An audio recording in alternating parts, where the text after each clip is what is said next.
Happy new ইয়ারের বোমটা ফাটিয়ে নেই। আরে দাদু তো এখানেই রয়েছে, আমি এখনই দাদুকে নিয়ে যাব চুল্লু খেতে। হি হি, কি মজা। আরে কে রে? রাজু দেখি SMS পাঠিয়েছে, দাদু চুল্লু খেলে এসে পড়ো, তাড়াতাড়ি আসো। হ্যাঁ হ্যাঁ আসতেছি, দাঁড়া। আরে চম্পা যদি টের পেয়ে যায়, আইডিয়া। চম্পা চম্পা, তুমি আমার নিচ দিয়ে একটু তাকিয়ে দেখো সূর্য দেখা যায় কিনা। হ্যাঁ হ্যাঁ দেখছি, দাঁড়াও।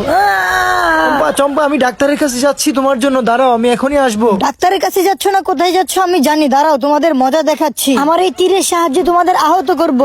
আহিয়া। ওরে রাজু, আমাকে বাঁচা তুই। আরে দাদা দাঁড়াও, আমি তোমাকে এখনই বাঁচাচ্ছি। তোমার তো প্যান্ট তো ছিঁড়ে গেল দাদা। বাঁচতে চাইলে তুমি তাড়াতাড়ি আমার মোটরসাইকেলে চলে আসো। আজ তোমার খবর আছে, আজ তোমাকে আমি ছাড়বো না। তাড়াতাড়ি আমার বাইকে উঠে পড়ো। এত সহজে তোমাদের আমি ছাড়ছি না। দাঁড়াও বলছি। দাদা চিয়ার। আরে দাদু তো এসে পড়েছে। রাজু ভাই তোমরা টেনশন করো না, আমি এসে পড়েছি। দেখো দাদুকে এখনই আটকে ফেলছি। আহিয়া।